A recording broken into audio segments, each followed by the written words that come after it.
sampai singkat cerita, pas besoknya Fania ikut audisi, tapi tetap juga ikut antri karena kurang tahu juga kan di situ. Bilang, oh ini SPC. Sudah dapat formulir khusus ya? Iya sudah. Tapi antri juga dengan teman-teman lain? Antri sekitar 500 orang di situ. Waduh.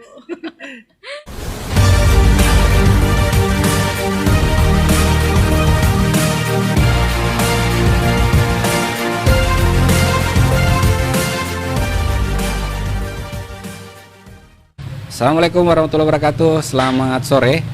Kembali lagi di program Podcast Palu sore hari ini.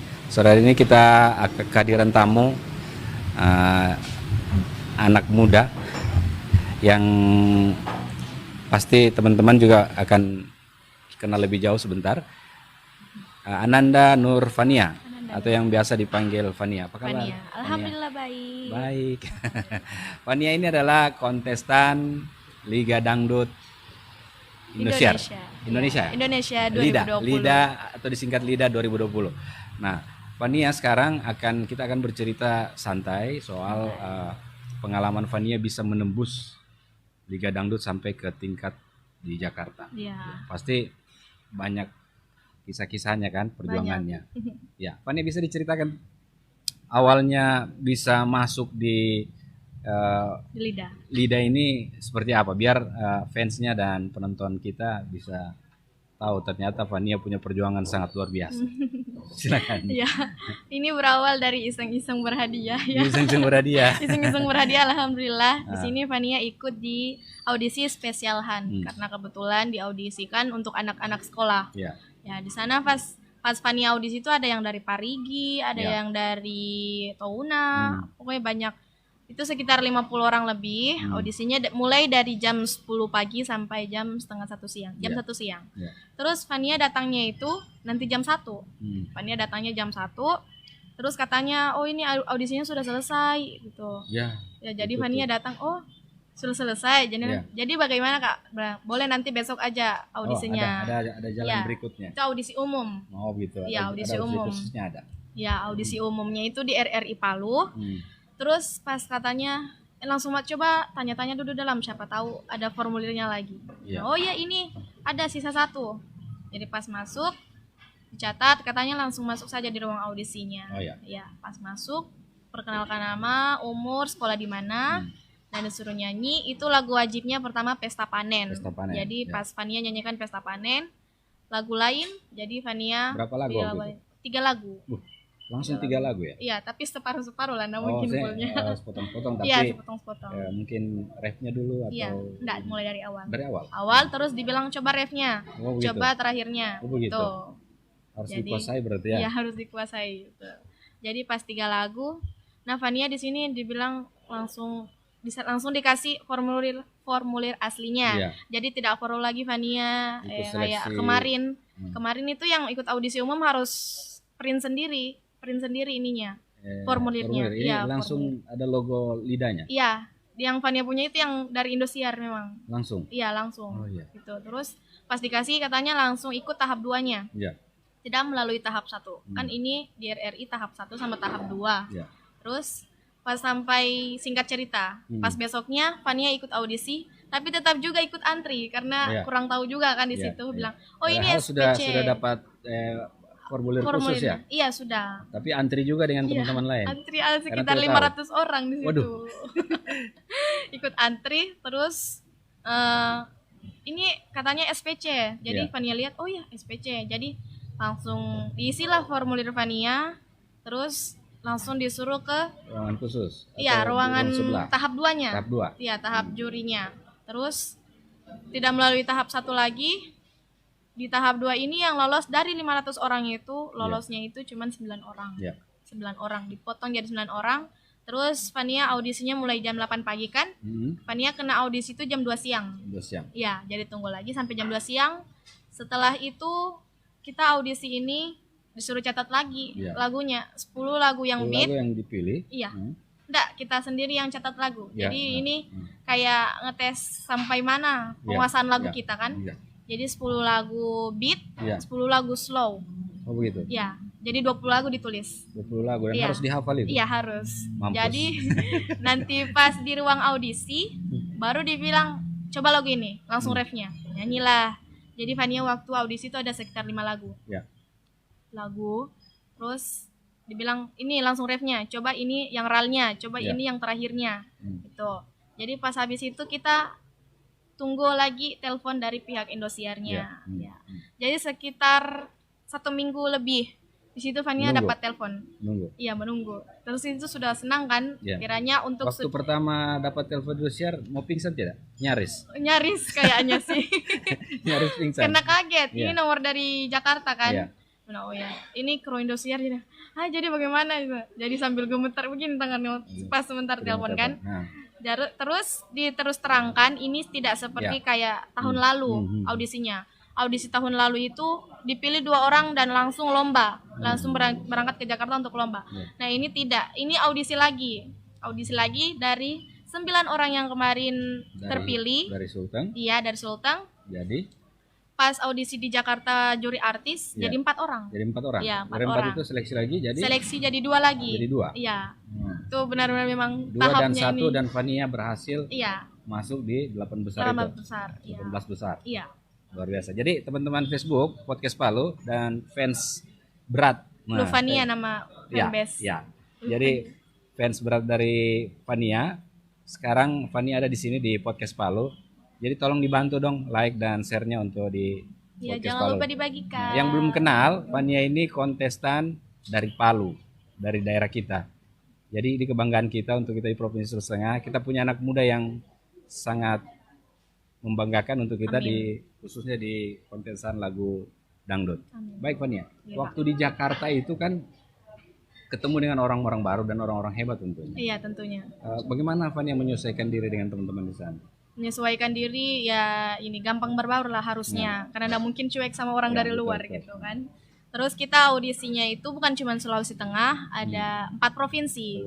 Jawa Timur, Kalimantan Utara, Kalimantan Timur, Sulawesi Tengah sama lupalah apa yang satunya ini. Saya lupa. Terus kita audisinya di situ dapat Mbak Inul, Om Benigno. Baru ingat. Om Benigno sama Mbak Anita Talia di situ kan. Itu audisinya kita mulai dari jam 6 pagi sampai jam 2 subuh. Ya. Terus Fania dapat giliran di jam 12 malam. Iya. Situ nyanyi sekitaran 5 lagu. Terus ditanya apa kelebihan bernyanyi. Misalnya bernyanyi selain dangdut apa. Fania bisa sholawat, bisa nyanyi lagu Arab, terus diteskan. Nah, di sini ada 2 pilihan lagi, Kak. Di sini ada golden ticket sama selempang lidah. Fania lupa bawa selempang lidahnya. Jadi dapat selempang lidahnya. Apa membedakan 2 ini? Membedakan. Ini golden ticket kita dikasihnya tapi harus diseleksi lagi. Begitu. Misalnya kan 4 orang ini dapat golden ticket. Nah, kita masuk ke ruangan lagi untuk 4 orang itu yang mana dikasih selempang. Gitu. Nah, tapi yang dapat Fania selempang langsung dapat selempang. Iya, langsung dapat selempang. Berarti langsung dapat di posisi yang seleksi yang terpilih. Iya. Fania kan jadi dapat golden ticket. Kalau yang langsung dapat selempang berarti tidak melalui seleksi yang golden ticket lagi tadi. Ya, itu. Jadi Fania langsung dapat selempang lidah. Berarti tidak perlu lagi gabung dengan teman yang lain kan. Jadi tinggal 1 lagi dipilih. Luar biasa. Nah, jadi teman-teman perjuangan Fania ini sangat luar biasa, berhasil menggeser beberapa kontestan lainnya yang hebat-hebat juga. Dan ini orang Palu loh. Orang Palu kuat, orang Palu bisa. No kaleng-kaleng. Masuk 18 besar. Sekarang akan masuk ke 12. Persiapan Fania seperti apa? Di situ kan ini sudah selesai berarti. Fania waktu itu tersenggol. Persiapannya bagaimana waktu itu? Persiapannya. Iya, maksudnya latihannya 1 hari harus nyanyi berapa jam kah atau? Tidak. Ini kan pas ditahu kita lolos, terus minta dukungan sama seluruh warga Provinsi Sulawesi Tengah, Indonesia, segala macam. Terus balik lagi ke Sulawesi Tengah, Kak. Balik lagi sambil persiapan kan. Terus Fania dipanggil untuk isi acara ulang tahun Indosiar. Diundang lagi ya? Iya, diundang lagi untuk perwakilan Sulawesi Tengah. Terus singkat cerita lagi pulang lagi. Terus beberapa minggu kemudian berangkat lagi ke Jakarta. Bolak-balik Jakarta. Iya, bolak-balik pas di situnya. Asik ya. Capek nih pesawat berarti. Alhamdulillah tapi capeknya. Terus kan selesai itu disitulah mulai LIDA 2020. Iya. Ya, diawali dengan konser Bhinneka Tunggal Ika. Itu konsernya dari seluruh Indonesia, 70 orang yang lolos dari seluruh Indonesia. Perwakilan provinsi. Terus Fania tampil di top 70, top 56, top 44, top 33, top 24, top 18 ya. Itu menuju 12 besar. Fania tersenggol di 13. Ya. Karena kan di situ pakai polling SMS. Karena banyak loh, hampir betul sampai itu. ribuan peserta dari sini kan. Kalau dihitung dari Sulawesi Tengah, ribuan peserta yang kita harus singkirkan begitu. Luar biasa. Ya. Jadi Fania, saya mau tahu Fania ini belajar nyanyi dari umur berapa kah? Dari umur 5 tahun. 5 tahun. Iya. Saya 5 tahun belum bisa bicara kayaknya. Fania sudah bisa nyanyi. Itu awalnya di keluarga adakah keluarga musisi ataukah diajak tetangga atau bagaimana? Nah, dari mama sendiri, mama juga menyanyi. Oh, ya penyanyi. Iya, bakat penyanyi. mama turun ke anaknya. Iya, terus kakak yang kedua sering nyanyi di kafe-kafe. Oh, keluarga penyanyi berarti. Iya, terus kakak kedua, terus tante ada yang pengaji. Oh. Jadi Fania juga selain menyanyi mengaji juga. Luar biasa ini. Jadi selain entertain, jangan lupa juga untuk ibadah ya. Iya, ibadah. Luar biasa. Lagu yang pertama Fania nyanyikan waktu masih kecil, ingat lagu apa ya? Itu ada, ini kan karena mau sekali kan nyanyi di panggung kan. Iya. Jadi yang pertama hafal itu lagu pop dulu. Yang pertama kali nyanyi di panggung. Gadisku yang cantik. Itu pertama nyanyi di panggung? Iya, pertama nyanyi di panggung. Terus lagu kemudian mencoba lagu dangdut. Iya. Nah, lagu dangdut pertama yang Fania hafal itu Fania nyanyikan waktu di LIDA juga, Pacar Dunia Akhirat. Nah, itu pertama ditahu Fania punya karakter lagu dangdut atau cengkok dangdutnya bagus itu dari mana? Maksudnya dari lagu apa? Maksudnya pertama? Dari Pacar Dunia Akhirat itu. Ya, itu yang pertama melihat Fania punya bakat nyanyi lagu dangdut siapa? Mama. Oh, mama. Iya, karena mama juga suka dangdut kan. Iya. Mungkin mau ajarkan, mau kasih turun itu bareng ke anaknya. Oh iya. Jadi coachnya mama ini. Iya, punya mama. Mantap mah. Ada mama di sana. Ada bibit di sini. Iya, jadi coachnya ternyata mama juga ini. Iya. Ini luar biasa. Nah, di Jakarta kan lumayan lama ya di sana. Iya, lumayan. Apa Sekitar saja 4 bulan. 4 bulan. Ya. Apa saja yang dilakukan di sana selain misalnya mengisi di LIDA, ada kegiatan-kegiatan lain misalnya di program Indosiar kan? Indosiar banyak programnya tuh. Iya. Selain mengisi program di LIDA itu ada program lain nggak? Sejauh ini tidak ada karena difokuskan untuk LIDA saja anak-anak. Ya. Sekarang ini Fania tentu sibuk kan? Ya. Banyak yang sudah akan dilakukan. Ada program berikutnya enggak? Program berikutnya atau jadwal berikut agenda yang atau masih COVID, masih menunggu? Mas Fania saat ini masih jalani sekolah saja dulu. Sekolah. Oh, masih sekolah. Ya, sambil menunggu job-job berikutnya ya? Iya, job-job alhamdulillah sudah ada. Sudah ada. Sambil dijalani dengan sekolah online sekarang ya. Ya, webinar ya. Iya. Baik. Oke. Fania, kita di penghujung acara di closing statement-nya. Iya. Fania mau menyampaikan apa ke penggemarnya, pemerintah saat proses Fania bisa menjadi seperti sekarang ini? Iya. Silakan. Apa yang mau disampaikan? Kalau untuk Semacam sekarang harapan. apa ya? Proses untuk menjadi yang seperti sekarang itu menurut dari Fania itu bukan tergolong mudah. Ya. Tapi mungkin menurut orang-orang cuman sampai top 18. Itu cuman sampai top 18 lah, bukan sampai di dalam 10 besar atau juara satunya. Tapi itu menurut Fania memang sangat tidak mudah. Jadi kalau ada yang rasakan posisi Fania seperti apa gitu kan. Karena belakangan ini tahulah ya Kak, banyak ada orang yang suka, ada yang tidak suka. Pasti semua orang begitu kalau menuju sukses. Amin ya Allah. Terus motivasinya buat teman-teman nih. Motivasinya anak muda seperti Fania. Iya.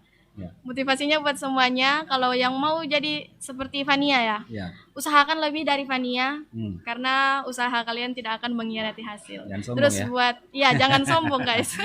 Dan buat orang-orang tua juga jangan pernah meremehkan suatu hal, karena suatu hal itu bisa jadi motivasi untuk bisa maju. Itu remehan itu bisa jadi kita motivasi supaya enggak insecure gitu. Dia remehkan saya harus lebih dari itu. Harus semangat. Iya, harus semangat. Baik Fania. Terima kasih buat Fania yang sudah mau hadir di podcast ini podcast Palo saat ini. Dan saksikan terus nanti di program-program berikut dengan tamu-tamu yang menarik lainnya. Saya terima kasih Fania bisa hadir di undangan Terima kami. kasih kembali. Dan mudah-mudahan Fania bisa lebih sukses lagi khususnya membawa nama baik Kota Palu dan Provinsi Sulawesi Tengah. Amin ya Allah. Baik teman-teman Facebook, terima kasih ya sudah bergabung. Saya akhiri. Assalamualaikum warahmatullahi wabarakatuh. Selamat sore, sampai ketemu lagi.